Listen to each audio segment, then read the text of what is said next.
Underworld is a 2003 British, German, Hungarian, American co-production, directed by Len Wiseman, and it stars Kate Beckinsale, Scott Speedman, Shane Brolly, Michael Sheen, and Bill Nighy. The plot follows a vampire death dealer in a centuries-long war between vampires and lycans, who has an encounter with a human who she is strangely drawn to.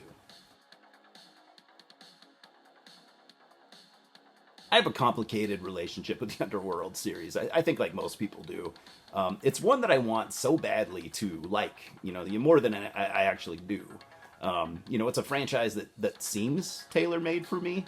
I mean, I don't know why it took so long for a, werewolf versus vampire, kind of epic story. I mean, I know the idea was, toyed a little bit with back in the 40s, but Underworld made it, an epic story as old as time. And, story-wise, it kind of rules. However, none of these movies are nearly as good as they should be, although they are, in my opinion, kind of dumb fun, and I've always had a soft spot for this first film. Does it hold up, though? Let's take a look. This was Len Wiseman's directorial debut after, getting attention as an artist turned music video director, as the story often goes. And I will say it's kind of painfully obvious, and definitely has that, early 2000s music video vibe. And on that note, has a music video director ever made a great film? I could be wrong. I mean, I'm sure someone has. It seems to just typically backfire, but yeah, what do I know? It certainly did work out for Len Wiseman, though. He made a bunch of money, kicked off his film career, and he directed the first two Underworld films, arguably the best of the franchise. Oh, and he also married Kate Beckinsale, so, I'd say things went pretty well for him. I remember going to see this back in 2003. I was 21 years old and absolutely excited to see, what this story was going to bring me. I really liked the atmosphere of the first act, and I still kind of do. The constant rain and gray, gloomy weather, the gothic feel and traditional vampires. I didn't even really mind everything looking so blue for some reason. That reason being the early 2000s, but it does kind of work here. You get your first vampire, lichen fight. I always want to say werewolf. I'm going to try to call them lichens. Vampire lichen fight within the first few minutes.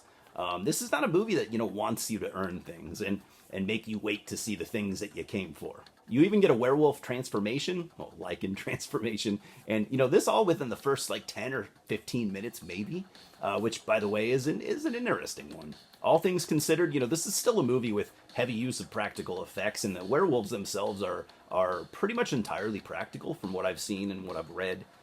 The design, I think, is pretty decent, going for the more, hulking werewolf look, The transformation style itself does use some CGI in addition to practical effects. It's a quick transformation, not a long, painful process like in The Howling or American Werewolf in London.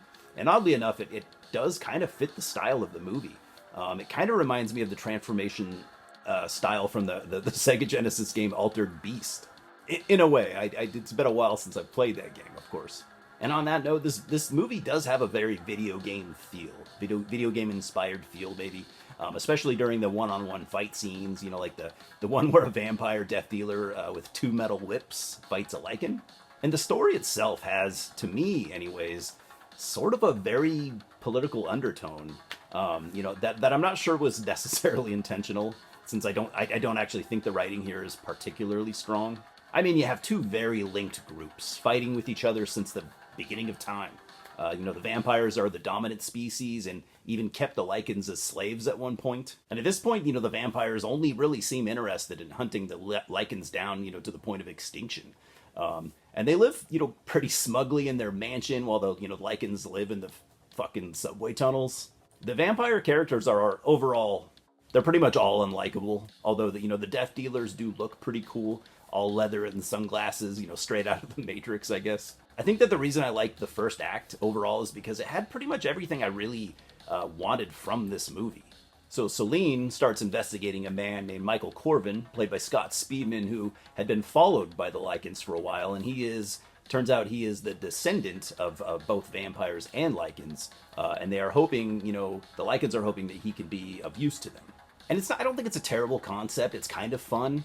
But the idea of a genetic link, between the vampires and lichens isn't what I would really prefer story-wise. And Celine also suspects that Craven, the second in command to the vampire elders, played by Shane Brolly, is conspiring with the lichens. And she does something that has never been done in history, which is awaken the vampire elder Victor, played by Bill Nighy, from his hibernation. Now, this part of the story I actually thought was pretty cool. There are a number of vampire elders. I can't remember how many, handful, and each get to rule for a period of time, like a couple hundred years or something like that, while the others stay in hibernation. This is just a system that they have put together over time that works for them. Does it make sense? Not really, no, but it doesn't have to, and it makes for some cool, unique vampire shit.